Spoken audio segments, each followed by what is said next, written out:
Hello and welcome to DDOCast episode 589, recorded the weekend of February 2nd. I'm your host, Patrick, doing the news by myself this week just to help accommodate schedules, mine, and all craziness going on this weekend.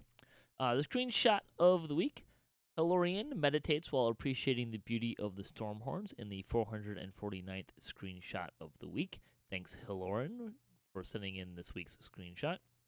We like to talk about Dungeons & Dragons online nearly every weekend. You can watch us through Twitch, YouTube, the DDO forums, iTunes, or from our website at DDOCast.com. DDOCast is hosted by Cyber Ears, the awesome podcast hosting network, and shows are usually available within a few days of recording.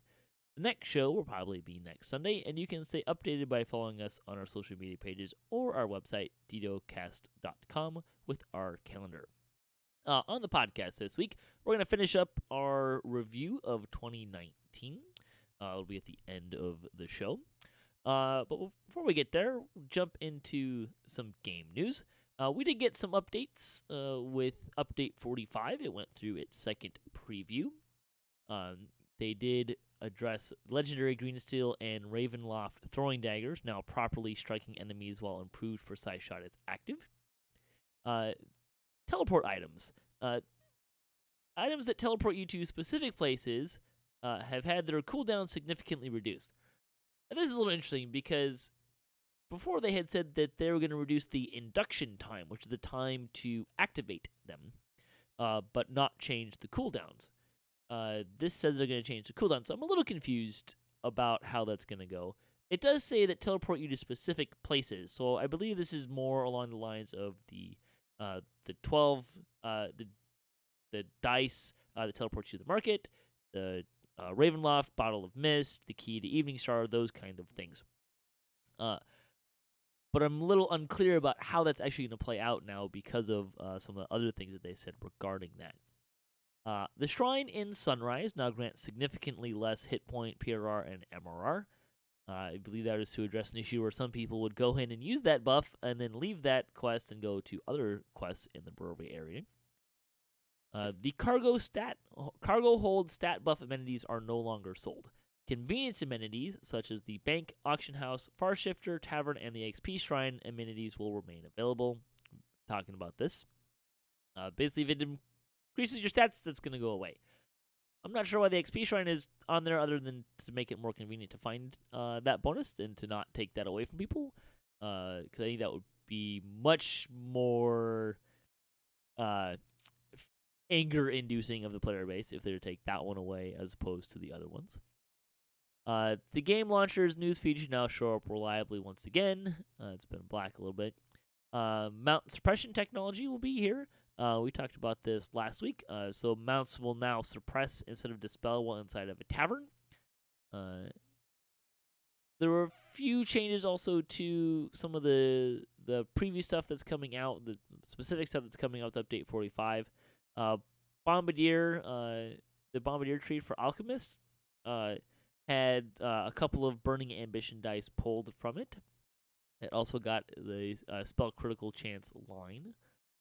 The Apothecary enhancement tree now has negative energy versions of the SLA pot throwing healing kind of things. Although I believe it's one or the other. Paladins got something like another 250% more threat generation, so they'll have a lot more of that now, which is kind of interesting. Knight of the Chalice, Stalwart Pack went back to what it was, more or less. It's now going to be hit points per level and +2 luck bonus to AC. So it's a little different, but more or less what it was. And then they're going to introduce a new spell, Righteous Indignation, for a level 2 spell. That will be the same as what Stalwart Pact was going to do, which is provide some melee and range power. Two-handed fighting changes saw a few more adjustments than kind of some of the other things. So the animation sets for non-quarterstaff two-handed styles have been reworked to address the following issues. The last animation didn't blend in to the first correctly. It now does. And then for balance and cosmetic reasons, all attack animations for these styles should now execute in the same amount of time. Previous animations at the end of the attack chain took longer than those at the start. This encouraged players to animation break to avoid them. We called it twitching, which looks repetitive and choppy. They also made it so that the standing attack speed has been slightly buffed. Mobile speed should be exactly the same. Basically, what they're trying to do here is remove twitching from this playstyle, so that you don't have to be good at twitching in order for it to be a benefit for you to use this playstyle. That's kind of the whole idea there. Range combat changes. So they got a lot of feedback here. So there was a lot of the single largest area of concern they said was clearly those worried about the changes to improve precise shot and how that alters the range combat ecosystem. While they feel strongly that the change to improve precise shot is needed, they also recognize that they failed to make up for this reduction in AoE capability in two key areas. The archer's focused single target stance revamp was not nearly good enough, and longbows and shortbows, which were already significantly behind the curve in terms of damage options, were being pushed further behind other styles. So, they redesigned Archer's focus for Preview 1 under the idea that the current implementation was not desirable. They'd been working under the impression that Archer's focus was viewed as a niche situational ability that had negatives, i.e. standing still, that far outweighed the positive, the range power increase. The feedback that they got from Preview 1 made it clear that the forgiving nature of the toggle, referring to the fact that the stacks slowly remove one at a time after moving or turning off the toggle, meant that its current implementation was desirable and useful already. As such, they have returned Archer's focus to the same design as it currently is on live, but have increased the range power granted per stack from 3 to 5. Longbow and shortbows as a style had been left untouched partially because we had plans to address them on a larger scale later in the year. Feedback from Preview 1 has made it very clear that they could not wait to make those adjustments to bows as a style if they were moving forward with the improved precise shot changes. As such, they have front-loaded a portion of the changes. I'm going to stop there. A portion of the changes planned to make later in the year to bows to this update, which we'll cover in a minute. They still have some more changes planned for later in the year, but believe that these should bring bows up to a place where they are no longer woefully behind other range styles, though we recognize they will remain behind the front of the pack in terms of DPS. They believe the above will go a long way ensuring that range combats of all types remain competitive in an environment when the passive AoE damage available from improved precise shot has been reduced. They recognize that certain builds with the range combat style category will still be capable of more damage than others, even after all these changes to dual crossbow builds are still showing impressive but not preposterous single target damage numbers in their internal tests. But with the release of Update 45, the gap between the highest and lowest DPS range combat styles will be drastically reduced, and they will be in a good position to move forward, finding the small places to tweak instead of needing large overhauls within the combat style. So, things that are changing. Archer's focus, which we just mentioned, will go back to its current implementation. There was a question about, hey, what if we like the new one, or but don't give us a penalty of have to focus on one thing or have to stand still. The response was basically that this needs to have an opportunity cost. So either you need to be standing still to use Archer's focus, or it needs to focus on one thing at a time. Base animation speed for shortbow and longbow attacks has been increased by 13%. The feat shot on the run now grants a 10% alacrity bonus to shortbows and longbows. Neat. Still requires you to take 3 feats to get it, which is pretty expensive, so I'm not sure how effective that's going to be. The Ranger Deepwood Stalker's improved Archer's focus now also adds a 10% insight bonus to range alacrity with longbows and shortbows when you have Archer's focus active. So that'll help a little bit. They also changed some stuff in the Artificer and Rogue Battle Engineer and Mechanic trees. Basically, when you're firing dual crossbows, the damage will now be the same bonus as if they were repeaters instead of just normal crossbows, so they get less damage there. They also toned down Multitude of Missiles so that it gives you less double shot and less range power than it did before. That's kind of all the updates not mostly kind of numerical changes. Probably going to be going forward from here. Um, so I would expect the update 45 to hit the live servers in another week or two. Probably probably not this week, but probably the week after would kind of be my guess. I don't think they really need to change much or look at much in terms of like game breaking things. It's just a matter of maybe they need to tweak some numbers here and there, but they can do that when it goes live. Let's see. Bonus days. The Midwinter Festival is back.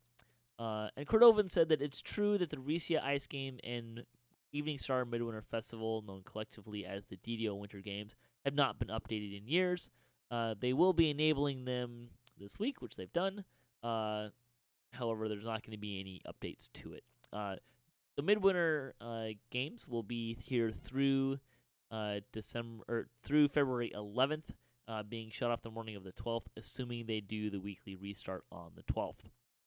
They do have to do it during a restart, just because of how it changes the terrain with the ice and stuff like that. The other bonus days, double combinations of Valor through February 2nd, so you can get more combinations there. The store sales, the sales are bigger is better, so you can get 25% off of Gold Seal Elixirs of Sovereign Healing times 100, Superior Spell Point Potions times 100, Sovereign Guild Renown Elixirs times 25, and Colossal Ingredient and Augment Bags now through February 6th. You can also get 10 Gold Seal Elixirs of Moderate Healing with the coupon code GOLDMODHEAL. Gold MOD Heal, if you would like to get those. They're a nice little freebie. Community news: the 368th Chronicle. Alchemist is arriving in update 45. You can start your build planning and more now in the new Alchemist sub-forum on the DDO forums. Let's see. The guild for the week, Nathan's Army, is a newer guild on Orion that is currently level 21. If you're looking for a guild to build up as a group, this is for you, so you can check them out. Kobold comment: what do kobolds get each other for their birthday? It's pretty easy. They get each other dirty kobolds, but that's not what you think it is. Fansite news: DDO Players News wants to be a vampire. We got a shout out for our episode last week, continuing our review of 2019. DDO Stream is a great place to find people streaming DDO on Twitch. You can check out recent shows by Brock and Friends, Fridays on Ice, and DDO Wiki Talk. Also on Twitch, Newbie Cabra finishes a leveling guide. Planky makes a wood elf, and Luxury Smooth makes a summoning lich. And on YouTube, you can find recent videos by Tath, Samus Grobel, and Ice Damon. Let's see. Other stuff they gave a shout out. Cordovan showed off The Alchemist in this week's weekly Wednesday lunchtime live stream. So if you're curious about that and want to kind of see it in action, you can check that out. D&D night on DDO stream continues Sundays at 7 p.m. Eastern Time. You can also check that out on the DDO YouTube page as well after the fact if you want to see those episodes. They're all kind of conveniently there as well. Let's see. DDOCast Splat will be off for a couple of weeks. Just kind of the way my schedule is working right now. It'll be kind of off and on a little bit. That's going to take a break during April, May, June, and come back kind of late June, early July probably. Right, that'll close out the news portion of the show. Thanks to listening. Thanks to all the guests we got for the update 29 or the year 2019 review. I really appreciate those guys hanging out and doing that. And thanks to all the other contributors for DDOcast and to Standing Stone Games and Wizards of the Coast and to Cyber Ears for hosting the podcast. If you would like to support the show, you can visit our website, DDOcast.com, or you can support us on Patreon. Just a reminder, it's a great opportunity here. The Trents have long kind of hosted the web stuff for DDOcast for free. But just kind of where they're asking for DDOcast to pitch in some money to help them out with that cost. So there's an opportunity there for listeners to help support the show that way. If you have a DDO themed webpage or you Twitch DDO and like to be featured on our website, you can email me at DDOcast@gmail.com. We'll get you featured on our website. You can also hit us up at DDOcast.com for show notes, MP3s, our calendar, previous shows, and other fun stuff. And if you'd like to be a part of the show, or if you have a comment on this episode, a question you'd like to hear us answer, or a topic you'd like to hear us discuss, or you just want to say hi, leave a comment or email us at DDOcast@gmail.com. You can also find us on social media and follow us for the latest cast updates at DDOcast on Twitter is the best place. So stay tuned for the third and final part of our 2019 year in review.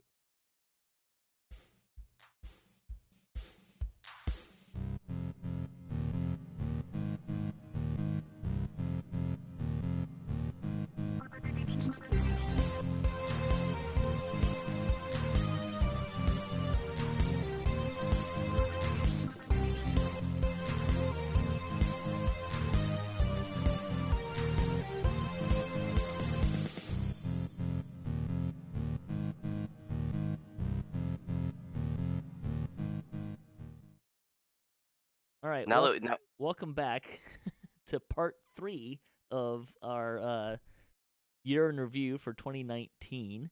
Got with us this week, we've got Nimvind, Very Nimbus, Voodu Spice, hey everyone, and Asheras. Third time's a charm. Yeah, thanks very much for joining us for a long recording session. Knocking this all out in one shot, as we usually do, but this is great. We've had a lot of really good discussion, I think, about the year and kind of how things have played out for us, so it's been a lot of fun. We're going to jump right into Update 44, which was Keep on the Borderlands, which gave us 8 more quests to a packed year. We ended up with 31 quests, 2 raids, and 2 explorer areas. We didn't really talk about the explorer areas. But we got 2 explorer areas as well. So Update 44, this is what brought us Keep on the Borderlands. Mounts, and the other highlights were the Adventure Compendium changes. So this is where you can break out Heroic and Epic. Very nice quality of life thing. And the character sheet additions. So there was a new page on the character sheet that has all sorts of information that we couldn't really look at before, which is all really nice. Amazing. Yeah. I felt like that was a good way of them not adding extra little things to hover over in your main character sheet. Just add a whole new. I actually kind of wish they'd break out some of the stuff that you have to hover over into that sheet. Yeah, they could consolidate. Yeah, they could totally do that. There is a section for combat speed, and I noticed that a lot of my character sheet is 0 because you could just go in the front page and hover. Like, I feel like they could move some of that over. Not bury it so cleverly. Yeah. The spell power stuff too. The hover thing's kind of a little annoying because if you have to hover over it, then it's harder to keep doing other things while you're looking something up. Right? Like, especially if, say, you're in a raid trying to figure out some mechanics for the raid, and here's this debuff that's on you, and you're trying to figure out what it does, but you have to hover over something at the same time. Works very well. Yeah. So Keep on the Borderlands. How'd you guys feel about Keep? I feel like it fits a really nice spot, level range wise. I felt like it was just a home run of a classic expansion. Like, White Plume Mountain was really good too, but this one was just so well done. Like, kudos SSG, kudos. And it came with that nice surprise of Mount. Like, that's what I was alluding earlier. Like, maybe the reason why the beginning of this year was so blank is because they were working on so many really nice surprises that they just jumped on us in this expansion or pack update. You know, there was so much goodness this year, but definitely mounts were a mind-blowing moment for me. I mean, last year it was like racial reincarnation or 2-year whatever. Like, oh my god, like that hit me like totally by surprise. Like mounts, like never expected it. Like, wow, and they did such a great job. And Keep on the Borderlands, I think they knocked it out of the park too. I mean, it's my favorite classic module that we have. and it's well designed too. Like we were saying, the last segment was that each cave has its own entrance, and it just felt like you were in an actual module for a second, you know? My And biggest I complaint get is that, and I challenged the well-designed part a little bit because it feels a little too claustrophobic for me. The tunnels see, I think those that tunnels are gives so it a tight. different feel. I love that. I love that. That gives it its own feel. It doesn't feel like everything else. And I get, there are people who are critical because it doesn't stay 100% true to the classic module. I get to the actual pen and paper module. I get that. But every time we see a classic module come to DDO, that's going to be a problem. There are just certain things that, there's not enough time, or, the technology or the systems that we have in place aren't going to support things that we need to happen. But the more that I sort of like looked into the classic module when I did my review, the more I loved it. And I learned something. Like, at first I was like, "Oh, where's the Mad Hermit?" Like that would have been just a neat little flavor add, like. And then I found out that I didn't even know that there was a return to the Keep on the Borderlands module, and that the replacement to the Mad Hermit encounter is the B-Man. So like we have, something in place of that actually came from the pen and paper module. And Yeah. I love that we have a bunch of like little quests. I love that the keep is like its own little town. I just I kind of don't like, sort of teleporting there. I really wish there was more of this feel of like traveling there. Especially Just when it's a as little bit off the path, right? Like you got to run. yeah, Ravenloft being off in its own little section of the world wasn't so bad because you could buy the bottle of mist and port there, right? I've never liked how the classic modules just feel so separate. Yeah. That they're just off in the ether. And maybe they have to do that from a lore perspective, but Right. that just never has sat right for me. Big gripe about Keep on the Borderlands, the low level loot is atrocious. And, you know, some people are going to look at that and go, well, it's level 1 loot. What do you want them to do? Well, I think they knocked it out of the park when they redid some low level loot, like from the Sharn Syndicate chain. If you look at like Bellows Ring or the Runic Trinket or Quan's Band, these were beautiful level 2 items. And they should have followed suit with that, just the same kind of stuff, but the low level stuff is really lame. The epic stuff is really cool. I mean, the loot thing I'm really is, happy I with the think, pack overall. I can understand some of the loot stuff because they're trying to make it so that you don't, if you're still hanging on to it a couple levels later, is it really that good? Well, But I let's think, give a shout out. Sorry for well, interrupting, but I want to to give a shout out to the ethereal weapons for low level yeah, Reaper beaters. Yeah, that was those useful. the weapons you can buy, I think, are really nice and fit really well. Even kind of overshadow a lot of the other stuff. But the thing I was gonna say is, I think if they would just, and we've touched on this already, if they would fix augments and give you low level augment options, because this That'd stuff be has huge. augments on it, it would feel less lousy. Yeah, I agree with you. I love this pack. I thought it was great. I like that we got new first level, second level quests. I was tired of running the same stuff every racial life. I like that we can do them on Reaper. I mean, I love everything about it. I like the look and feel of it. I love the adventure area. I love the content. I love the length of them.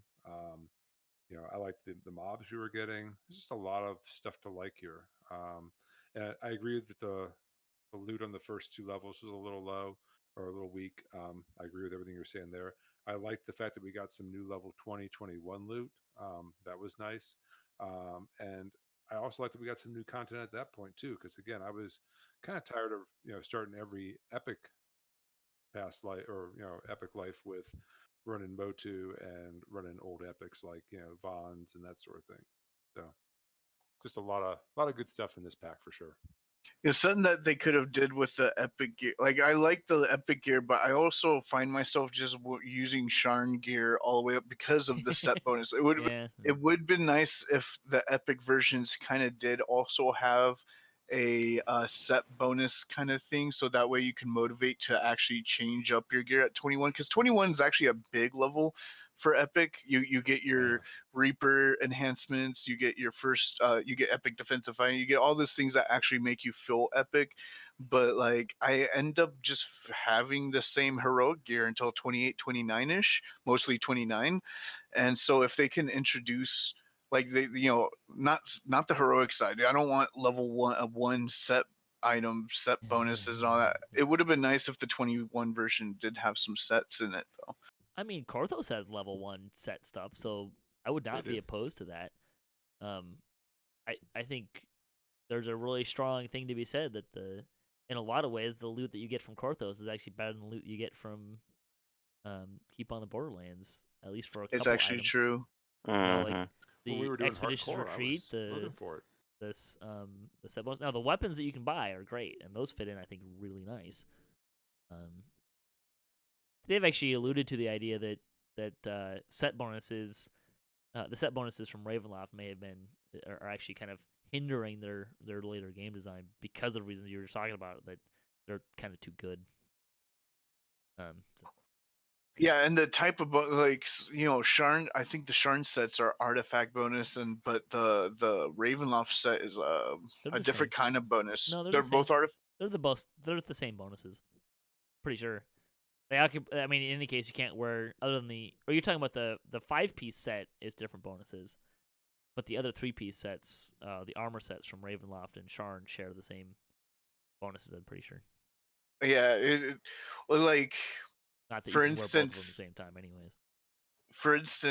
I noticed if you're running a two-handed weapon build that's using heavy maces, if you use the heavy mace from the House J set with the Sharn set, the you only get the offhand bonus because the main hand bonus is actually uh, over the same bonus. I think it's because it's artifact, but Sure.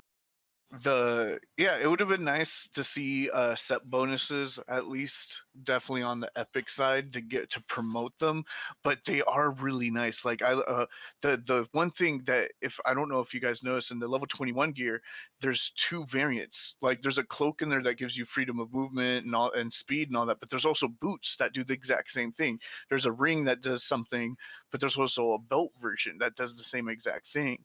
And so that way the which is something they really need to start doing, because that means More. loot Tetris is not so horrible if you can either do it on a ring or a belt or a boot and a cloak.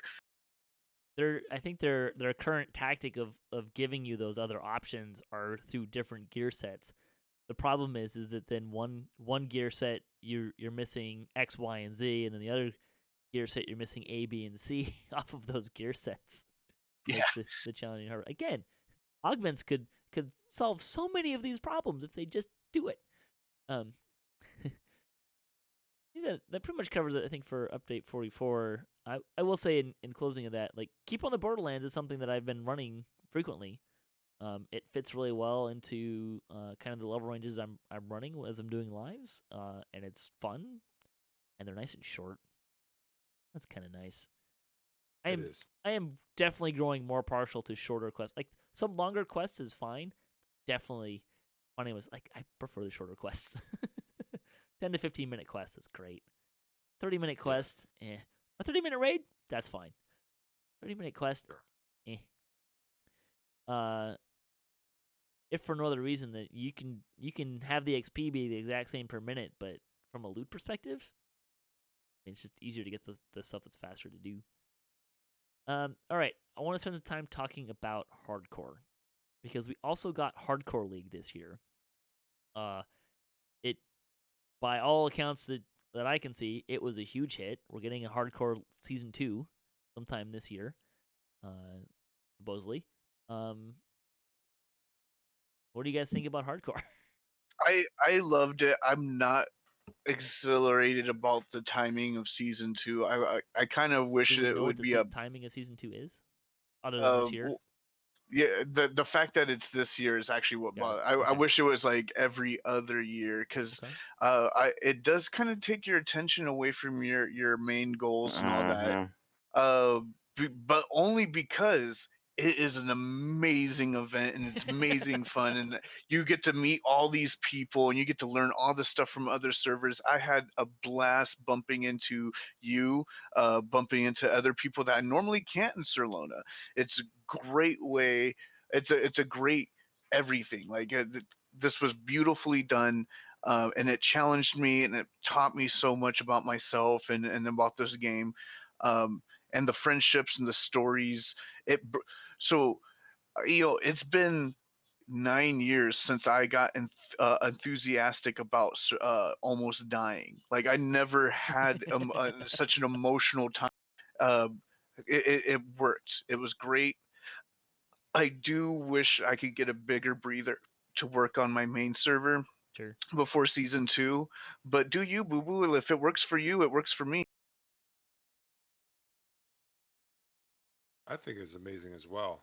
I loved it. I played it from the first minute it was open, and really enjoyed it. The idea that I mean, I had more of an adrenaline rush during hardcore than I get on the live server Oh most yeah. any time. Just trying to stay alive, and really relearning some skills that I had that I kind of lost as we became kind of overpowered, especially at lower levels. And just the whole experience of not having twink gear, not having past lives, and really feeling how the content felt like it did that first year to that I was playing the game.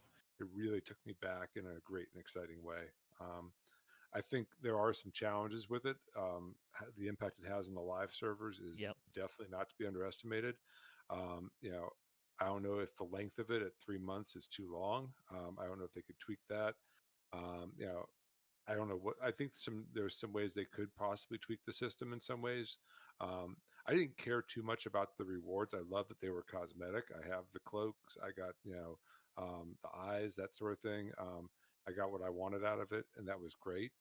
Didn't care too much about the leaderboard itself, and had way more deaths than I want to admit on this podcast. But I was starting to run out of names there for a while. But yeah, overall, I thought it was a great thing. Um, so that's my thought on it. When they announced this, I said to myself, come on, this is some dev's pet project. Nobody's going to play this. And I was wrong. I was so wrong. And I'm so glad that it was successful. I give them props for doing this. I don't like that it's pulling, so many of my guildies away for 3 months. I Sure. mean, that's, Yeah. that I was feeling that. I think 3 months is too long. I definitely would like to see, longer in between. Uh, at first, I said, there's no low hanging fruit that I want. But then I realized, one of the sash was just get to level 20. Like I can do that in my spare time in the middle of the night. Like I loved that sash too. That was a new cosmetic Did you get it? that I thought, yeah, I'm just yeah, oh yeah, checking. Checking. yeah, and yeah, did it on my druid build. And yeah, so I went over in there and did that, and I hope that you know that there'll be a new sash that comes out with a little skull and Roman numeral 2, or maybe you can combine your sash with the next one and have the Maybe. the 1 and the 2 on the same sash or something if you get them both. Uh, yeah, great, good job, cool event. I haven't decided yet if I want to if depending on what the rewards are. Like if the rewards were the same, how much would I still do it? Like, I, do I care about it having? Do I care about doing it again? I mean, I didn't care about. I didn't care about the leaderboard either, but it was cool that I was on it. Sure. yeah, And it was really cool that at one point I was 4th on the leaderboard. I mean, that I wasn't really expecting it to be that high. But I think for me there were two big takeaways from Hardcore League. One was the population. And I don't just mean that in a numbers standpoint. I mean the intermingling of the population. That was cool. Meeting people from other Yeah. servers, like it really kind of solidified for me this idea that, man, I kind of wish that they would merge servers, but I almost kind of wonder if maybe more if it was just easier and cheaper to server hop. Like if there's a technical limitation that you can't get so many people on a server, I get that. But consolidate the servers a little bit, but maybe even like have sales every once in a while to move servers. to somehow encourage players to go play on other servers for a time, if that makes sense, right? I wish they would figure out a way to do a cross-server LFM sort of system so that you could be on your different servers, but then be, so that, Yeah. Lava Divers on Kyber could run a raid with the folks on Sarlona, and Exactly, right? Like, I mean, that would solve a lot of these issues, I think, of being able to group with folks. I don't know. yeah, like being able, even if like just something as simple as saying, okay, a VIP, if you're VIP, we're gonna give you 3 character transfers for the year. Like, how would that change how we play this game and interact with the game? Because being That'd be able, interesting, yeah.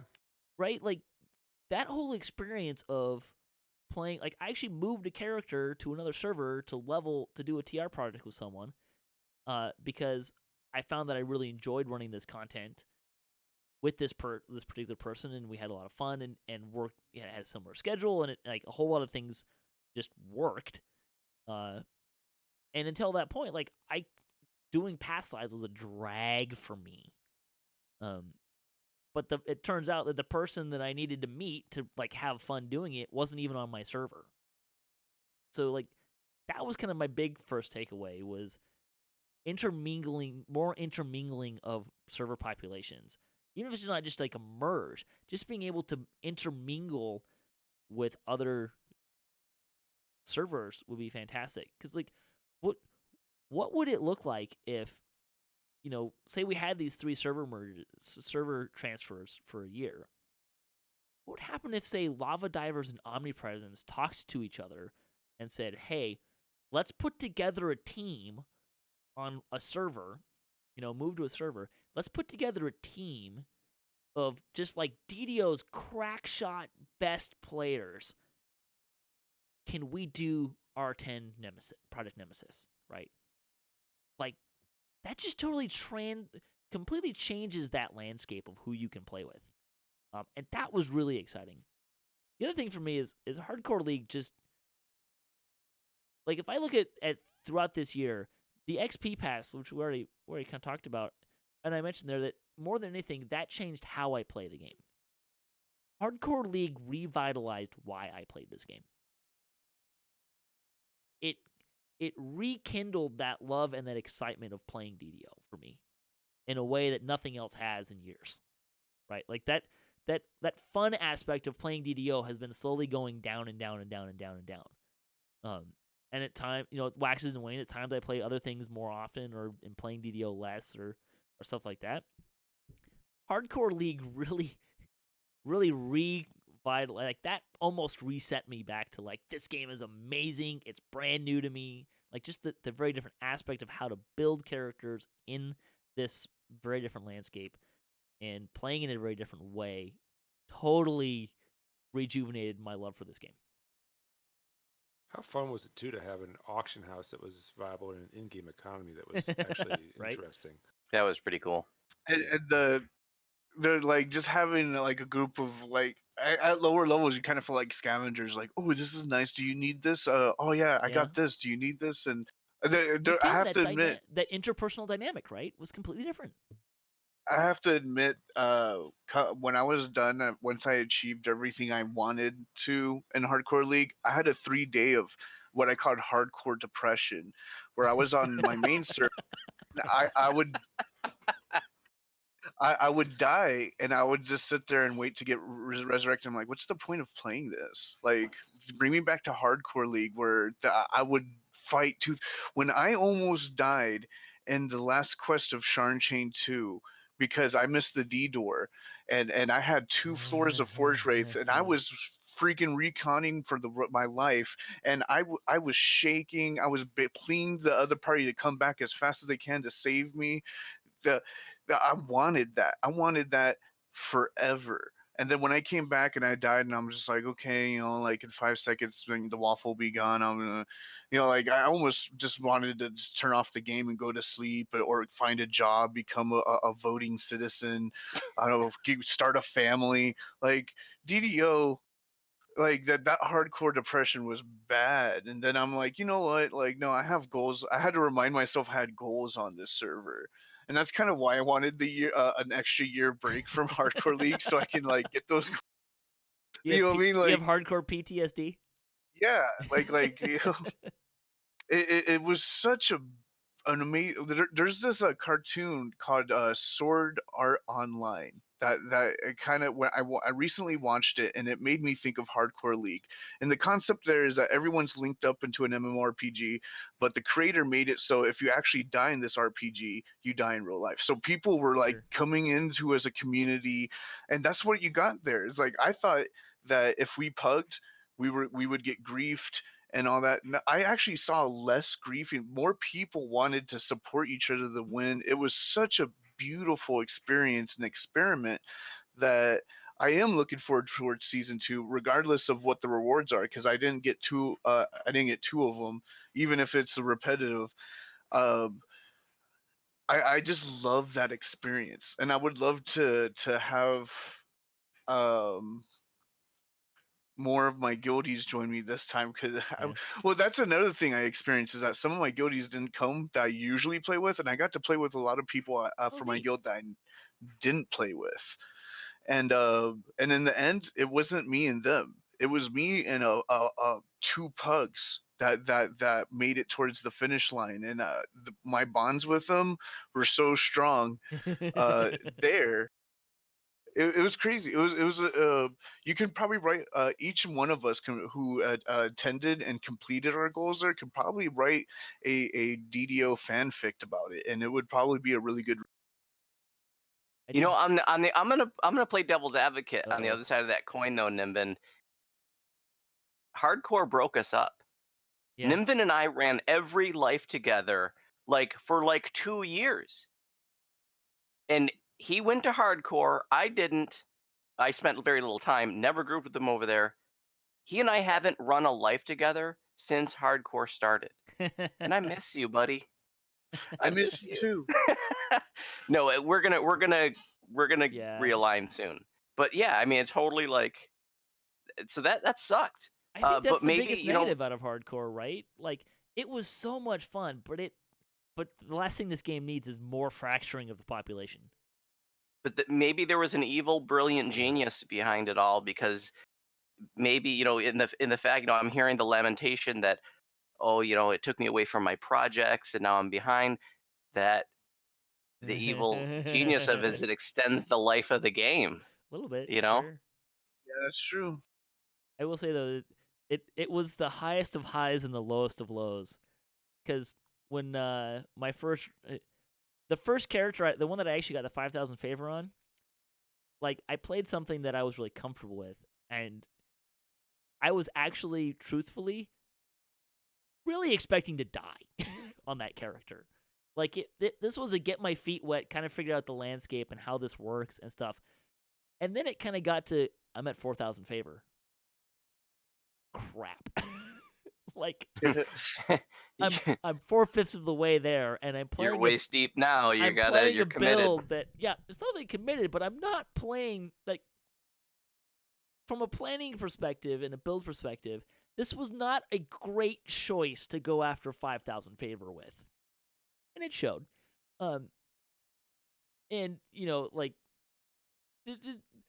I feel like going into season 2, I've got a way better plan on how to achieve these goals, right? Like, way better plan. But also, dying at about 3 or 4 quests short of hitting the Reaper Cloak benchmark, and dying at that point was a big kick in the teeth.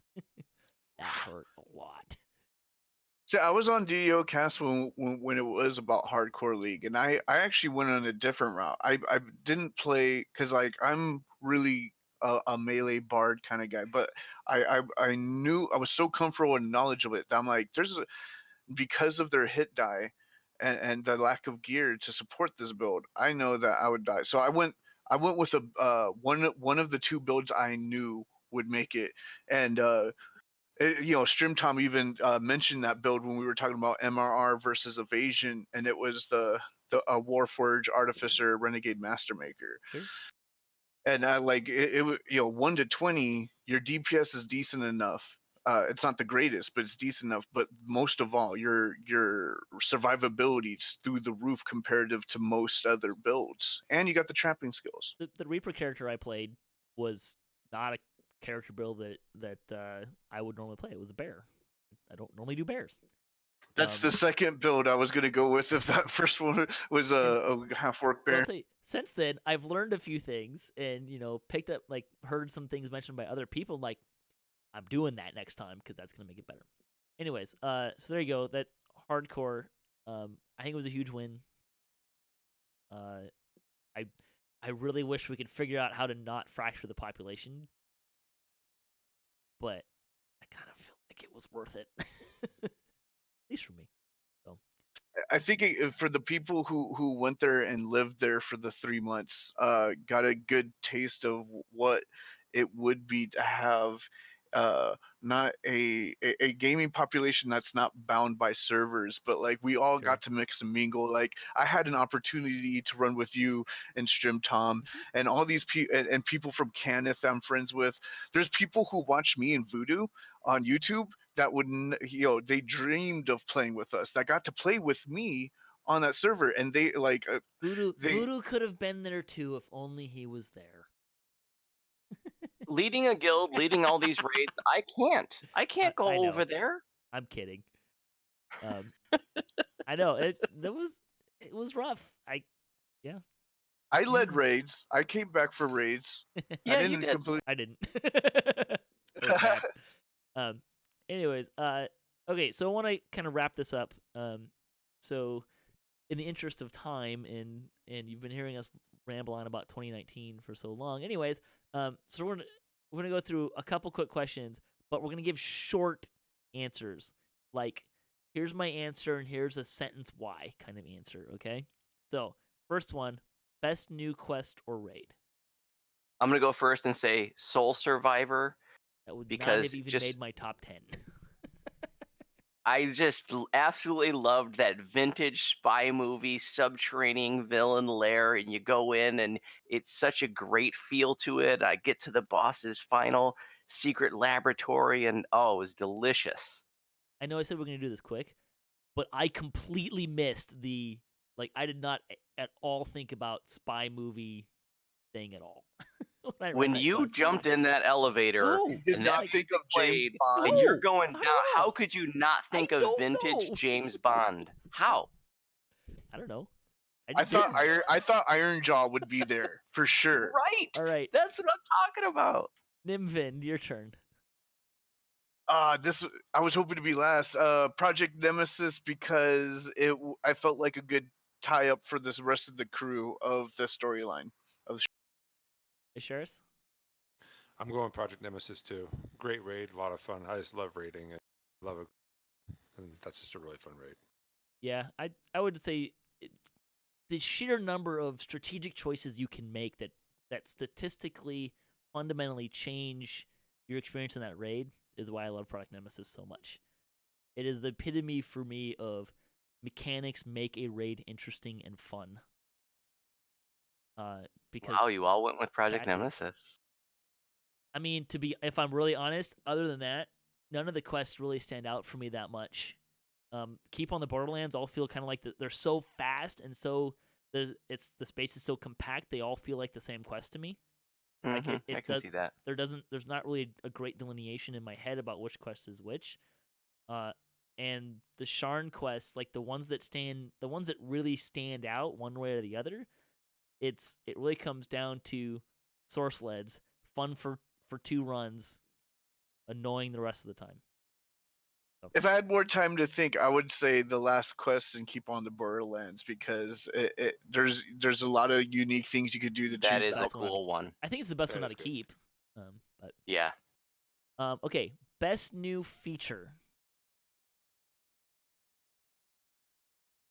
I want to give an honorable mention to the level restriction changing, bringing bravery bonus and max Reaper XP together. That's really huge.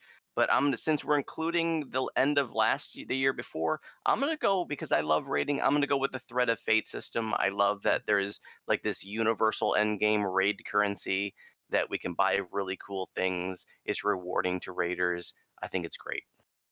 I would have the exact inverse of that. The XP Reaper restriction change, and with an honorable mention to the raid runes and the Nice. Threads of Fate. Well, we're right there. Asheras? I would honorable mention the Threads of Fate and the raid runes. I love that system. I mean, I have not seen us have a problem where people feel like a raid is just ran out for them, and I love it. But I'm actually going to go with the cosmetics that they've been doing. I really enjoy the anniversary cloaks they did this year. I love the cloaks they had in the hardcore.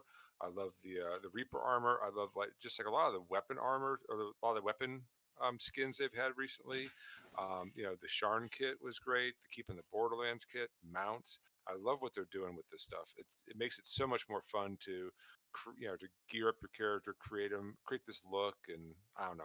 It's Good it's a answer. Good wonderful way. answer. I actually want to slightly change my answer. I'm not sure if Hardcore League is a feature, but Hardcore League I feel like should be my answer, my actual answer. I was debating that too. As much fun as I had, and if I look back at my year in DDO, like my top 3 stories of playing DDO plus my top story of watching other people play DDO are all hardcore related. All right. Tom. Since you took mine, I'm gonna have to give it to the It'd be the weapon same thing. feats. I feel like Knight's Training and Swords of Plowshare are Nice. a really good feature that they added. And like my kukri rant from the last segment, I really want them to add more feats to make all weapons viable endgame things. So I really love them. I hope they do more. It's great. All right. Last question. What are you looking forward to next year or this year? No, we got to do letter grade, right? Sure, we'll do that after this. Okay. Fine. We'll do letter grade first. Okay, because I thought about this a lot. That's why I wanted to make sure we didn't miss it. He's got. Because I'm a really tough grader. Okay. All right. And I really struggled because I was going to go all the way, but there were some issues this year. But for the first time since I've been on DDOcast, I'm giving my end of year letter grade an A.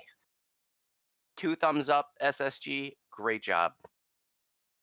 I was thinking about this while you were talking because that's about how much thought I put in this, and I was all ready to say A plus. I almost did. And the reason why I'm not going to say A+ is too hot to handle. That is one of the reasons I didn't go A+. That brings it down. And it's a raid that I so want to love because I really like the mechanics. Yep, but I'm right there with you. The balance is just not there. It's not fun because of the balance. I'd go with an A as well. Okay. I think lag's a little bit too much for me to go A+. I agree Exactly. with you, to handle That's combat another. as well. So the what we talked about with the gear Tetris, there's a couple of things they need to knock out. Hopefully they'll get to them in 2020. But yeah, I'm at a solid A. Really good year. I'm gonna give it a B because though Whoa. yeah, well, Rebel. the good stuff of course is an A, but I feel like a lot of us forgot the lag issue. There was other issues. There was also complaints that they went with mounts. There was a lot of satisfactory stuff with the stuff they did, but there was also a lot of controversy that came along with a lot of their movements. It would have been an A, but they hicked up. They ignored some areas while with their wins. I just had so much fun. All right, now what are you looking forward to next year? I'm really hoping that Classic Module X1 Isle of Dread comes this year. They were originally talking about it last year, but then they changed their mind because of the whole dinosaur thing. I'm thinking that like they put dinosaurs in Sharn as sort of like some groundwork for Isle of Dread. I'm really hoping that's coming this year.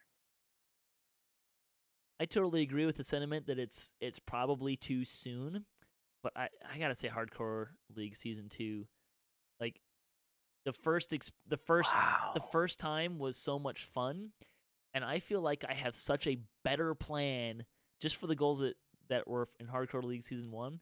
I feel like I have a better plan and roadmap to do that. An audible head shake. No. I can't get. believe that's the they- thing you're looking forward to most. Well, we it- don't know a whole lot about what's coming either. Well, but you can make Yeah. something up. You can be like, "Well, I really hope they do this," because I can't. I don't know that they're doing So Isle much of Dread. fun. I'm just excited hoping they are. I'm excited for their augment revamp system that's coming for sure. See? Okay? The end to Loot Tetris Nightmares.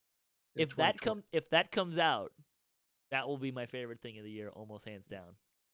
If they can do hardcore on a 1 month time frame, maybe, and if they can do fine it with that. with new rewards and with maybe like new objectives rather than just Reaper XP in favor, then that'll be high on my I want to list see for sure. something for level 30.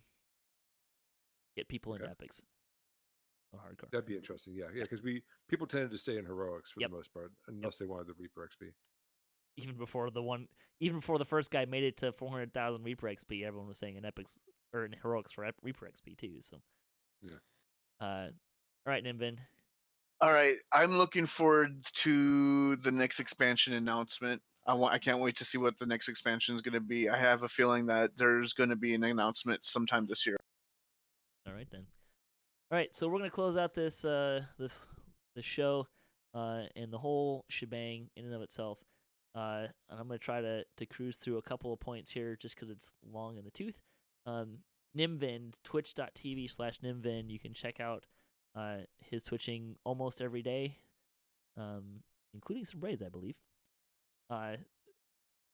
Check out Voodu Spice, twitch.tv/Voodu Spice, and on YouTube for all of his 800 plus videos, including previous teaching raids, which Highlords of Monk here have started. You can check out the Sarlona forums for more information on that. You guys need to add anything? I'm good. Right. Guys, thank you very much for joining me today. Woohoo. Behind the scenes a little bit, we've been going for 3 hours. It's been a fantastic, fun, amazing discussion. I hope you guys all enjoyed it. It was about an hour longer than I was expecting because we had so much fun and we talk a lot. And we have opinions. So if you also have opinions, please feel free to comment or send me an email, DDOCast@gmail.com. If you'd like to support the show, visit our website, DDOCast.com, or you can support us on Patreon. You can find show notes, past shows, and more on our website. And you can find me at DDOCast on Twitter. It's the best place for cast updates. So, with all of that, may all your attack rolls be crits, all your chests level appropriate, have fun, and don't forget to gather for buffs.